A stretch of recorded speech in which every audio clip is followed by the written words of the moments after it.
lumilipad. Si Iron Man sa akin, siya ang pinakamalakas. Ay, sila Bebang Iska at Princess, may mga lobo.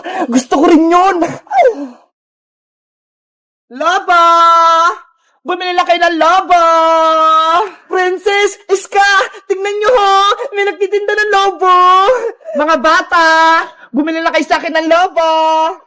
Ayo nga no, gusto ko yung lobo. Tara, bumili tayo ng lobo kay ate. Sige, puntahan natin. Ate, magkano po yung paninda niyong lobo? Mura lang itong mga paninda ko, 10 pesos lang isa. Wow, ang mura naman, 10 pesos lang po. Mabuti na lang may pera pa ako dito. Makakabili ako ng lobo. Ako din, may 10 pesos pa ako. Ikaw, Princess, meron ka ba pambili ng lobo? Nako, naubos ko na yung pera ko kasi bumili ako ng pagkain kay Aling Sonia. Paano ba yun, Princess? Hindi ka makakabili ng lobo mo. Ay, may naisip ako. Ate, wait lang po kayo dyan ha. Hihingi lang po kay nanay ng pera. Huwag po kayong aalis. Sige, antayin kita. Bebang Iska, punta lang ako sa bahay ha. Bilisan mo, Princess ha, para makapaglaro tayo ng lobo-lobo. Ate, bibili na po ako ng lobo ko. Mamili ka na ng gusto mo, Iska. Piliin mo kung anong gusto mo. Ano kayang pipiliin ko? Si Peppa Pig, si Iron Man, o si Hello Kitty? Ay, si Peppa Pig na lang po, ate. O, eto. Ang ganda niya. Ate, eto po yung bayad ko.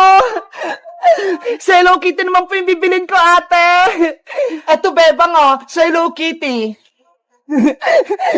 Eto po yung bayad ko. Ang cute naman ni Hello Kitty. Paras kaming kulay pink. Ate, bibili na po ako ng lobo. May pera na po ako. Eto ha. Eto na lang natitirang lobo, Princess. Hala, si Iron Man. Ayaw ko po niyan, ate. Wala na po bang iba? Wala na he. Last na to. Pang lalaki si Iron Man eh. Ayoko po niyan. Huwag ka na magreklamo, Princess. Lobo rin naman yan eh. Sige na nga. Bibilin ko na si Iron Man. Ay, sa wakas, mabibenta na itong mga lobo ko. O, eto na. Ito po yung bayad ko. A few moments later. May lobo kaming lumilipad. Ang saya-saya maglaro ng lobo-lobo. Si Iron Man sa akin, siya ang pinakamalakas. Ay, sila Bebang Iska at Princess, may mga lobo. Gusto ko rin yun. Bebang, magpahinga muna tayo. Napapagod na ako eh. Kanina pa tayo naglalaro. Sige, isabit muna natin yung mga lobo natin, tapos bibili tayo ng pagkain kay Aling Sonia. Tara, gusto ko na ulit magmerienda. Itali natin dito yung mga lobo natin, para hindi siya liparin.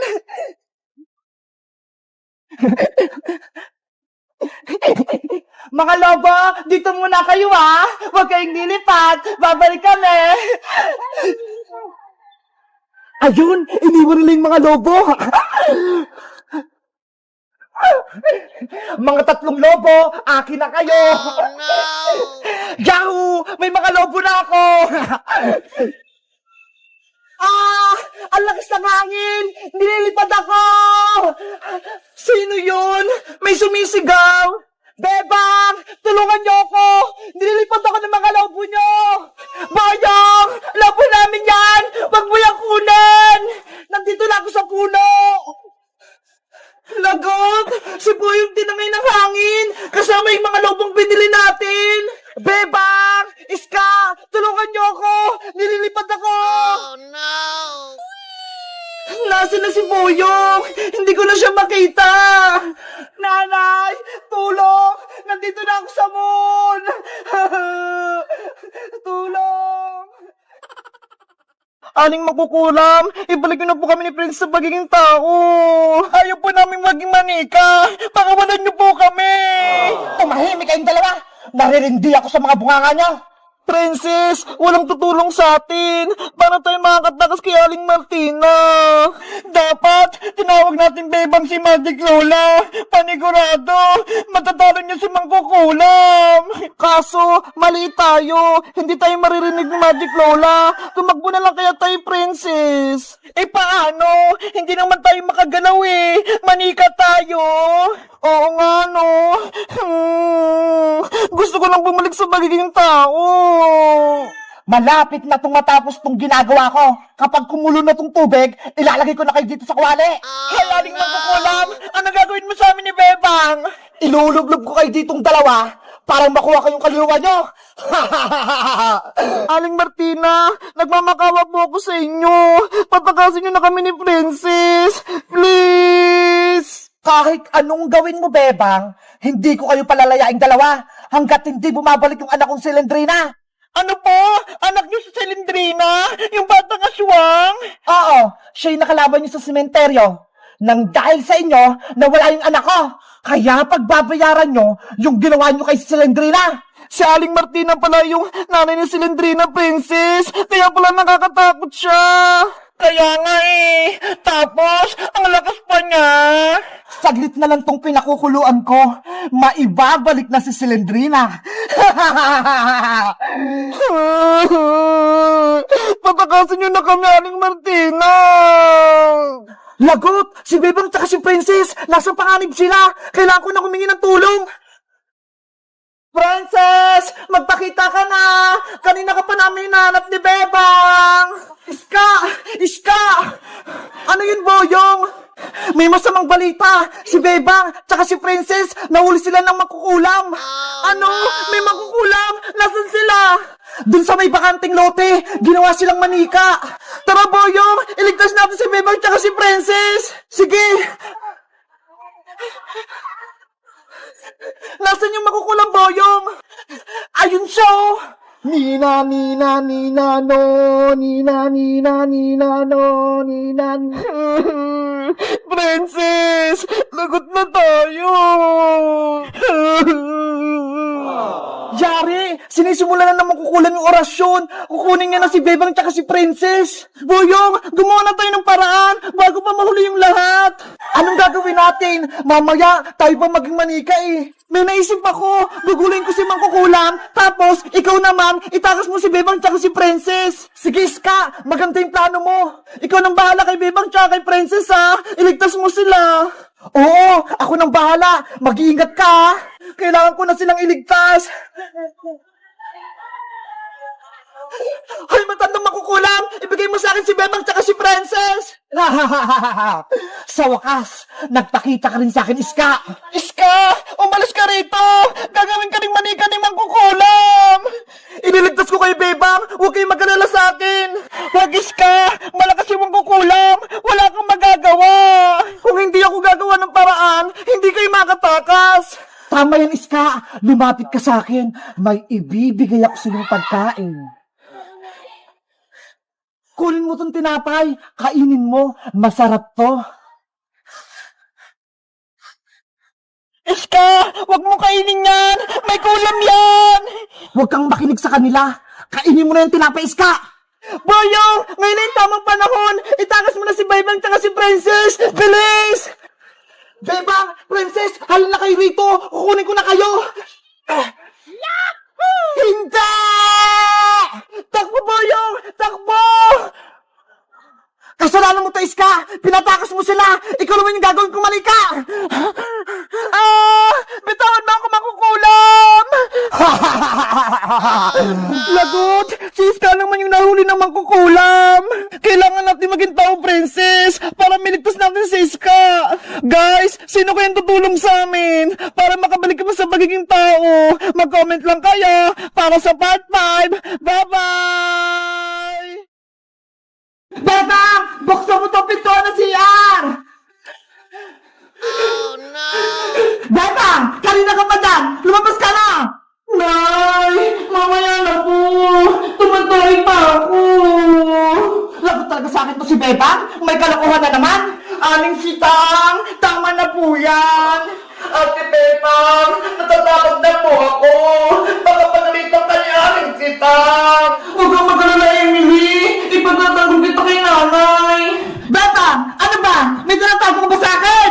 Wala po, Nay!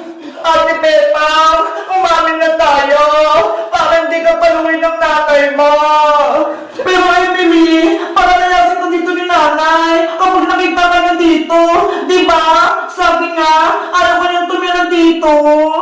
Mas malulungkot po ako kapag pinagalitan ka ni Aring si Tang. Saan ka na pupunta kapag pinalis ka ni nanay? Di ba?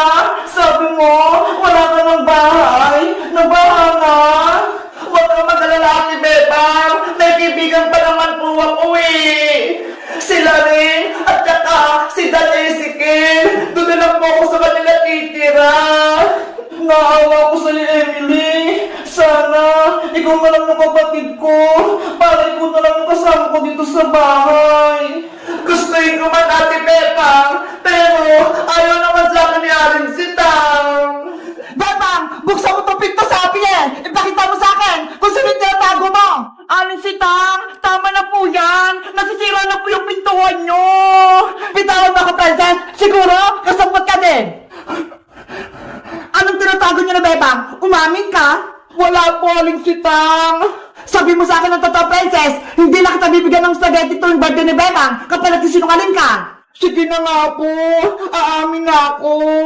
Sige, sabihin mo! Si Bebang po, may tinatagong sikreto. Ano nga ang sikreto? Pinapatulog po ni Bebang si Emily doon sa taas ng bahay nyo, sa may bayan. Ano? Si Emily? Pinatutulog dito ni Bebang sa bahay? Opo. Sinasabi ko na nga, be. Bebang, lumabas ka dyan! Emily, anong gagawin natin? Ate Bebang, lumabas na tayo! Umami na tayo kay Aling si Tang! Sige na nga! Wala na naman tayong takas eh! Sagot lang po, Nay! Lalabas na ako!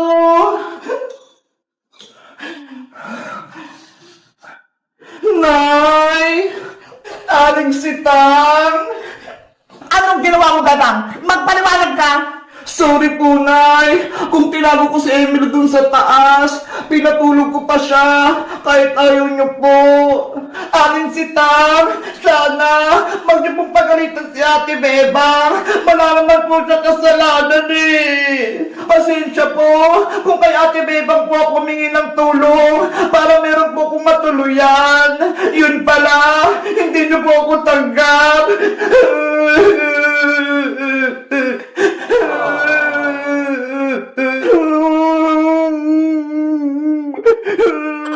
Sorry po talaga, Aling si Tang. Alis na po ako. Kung palalayasin niyo po na si Emily, sasama po ako sa kanya para meron pumuprotekta kay Emily. Ako din po, Aling si Tang. Sasama ako sa kanila bilang kaibigan ni Emily pati ni Bebang. Susuporta ako sa kanila. Tumahimik! Bebang anak, huwag na kayong umalis. Tatanggapin ko na si Emily. Dito na siya sa ating bahay. Talaga po, Nay? Oo, dito na siya matutulog at titira. Salamat po, Aling si Tang. Huwag ka nang umiyak, Emily. Dahil mahal ka ni Bebang, mahal na din kita. Ako, Aling si Tang, hindi niyo po ba akong mahal? Siyempre naman, Francis, mahal ko kayong lahat. Yay! Bibigyan ako ni Aling si Tang ng spaghetti sa birthday ni Bebang. Happy Bebang, magkakasama na tayo. Wala nang iwanan. Kaya nga eh, ako din, masayang-masaya ako. Kayo guys, masaya ba kayo? Natitira si Emily? Mag-comment lang kayo.